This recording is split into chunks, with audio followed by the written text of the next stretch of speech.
the 20th, and the first episode from up here y'all saw was done on the first week of August, about 2 weeks ago. And today we're meeting Mr. Jody Pagan and Nick Andrews. Nick's an agent with us out of Louisiana, and Jody is he's world renowned for his green tree habitat, hydrology, and everything that comes along with making a really good timber tract.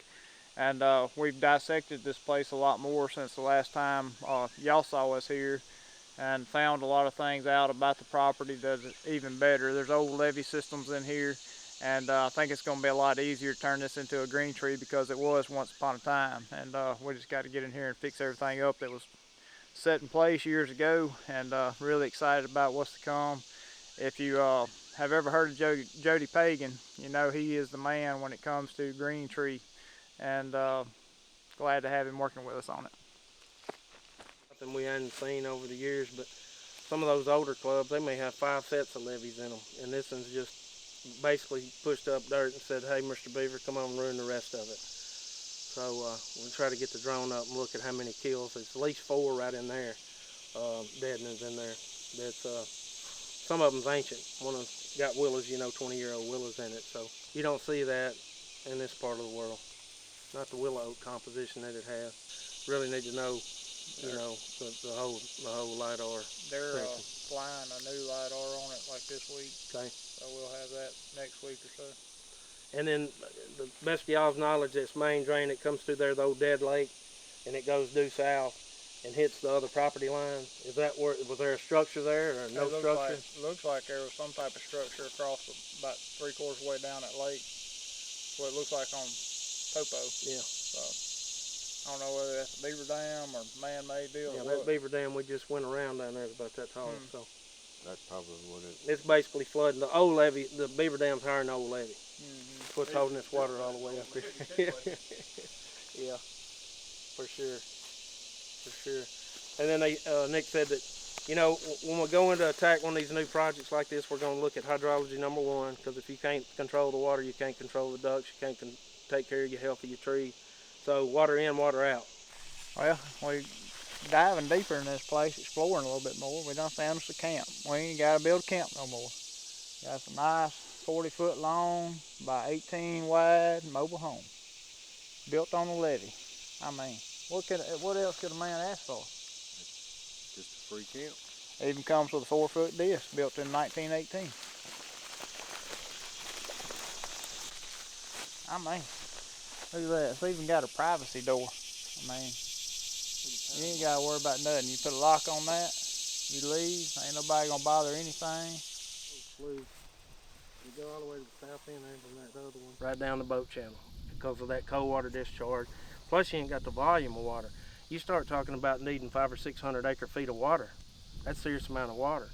So, you may be talking about 2 10,000 gallon a minute wells or relifts to do that. But if we got to do 500 acre feet, and that's just a foot on 500 acres, you understand what that means. Say we had 20,000 gallons a minute. 88 acre feet. If we had 20,000 gallons a minute, we could move 88 acre feet in a 24-hour period. So you got to have, then you can do it in 5 or 6 days. So you drop down to 10, and it's going to take half that. So we back into that, and I have an engineer that works for me all the time. He's retired to calculate water budget needs and all that kind of thing, plus pipe sizes and all that. Everybody can go do a project. Okay, there's plenty of brokers, no offense, but there's plenty of brokers go throw a 12-inch tile when it needed a 48. They don't engineer it, they just put it up, dig a hole, put a levee up and build it, and the longevity of it, it's not there. So, it's a lot of difference between driving a Cadillac and driving a Volkswagen. And, the folks I've worked for, been blessed to work for, we build Cadillacs, and you go through the due diligence of gathering all the resource concerns. The drainage is the number 1 concern, and the water is the number 1 concern in this case. The forest, you couldn't have hit a better grand slam. You just don't see woods like that. So that's a plus, because you can't make that happen. You can't make 80-year-old willow oaks be out there. So let's just start doing the due diligence on gathering the data and figuring out what's the highest and best use of each parcel. And those deadenings can be fixed. They can be cleaned up and be food plots. But all it takes is money. But we need to get the water off. The water needs to come off. The water should have been yesterday. off you know, months ago. Okay.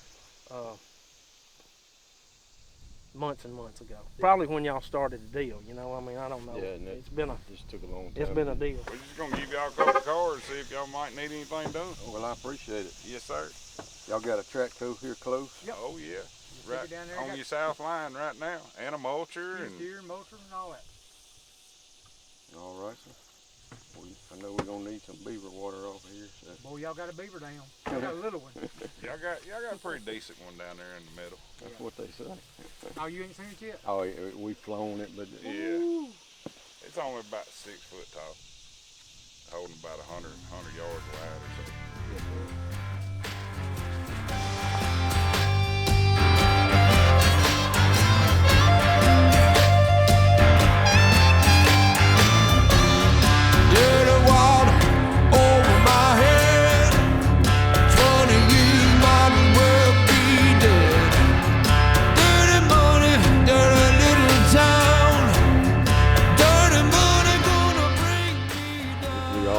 from the same sheet of music, I think. My favorite project's the next one, Dad. Yes, That's it.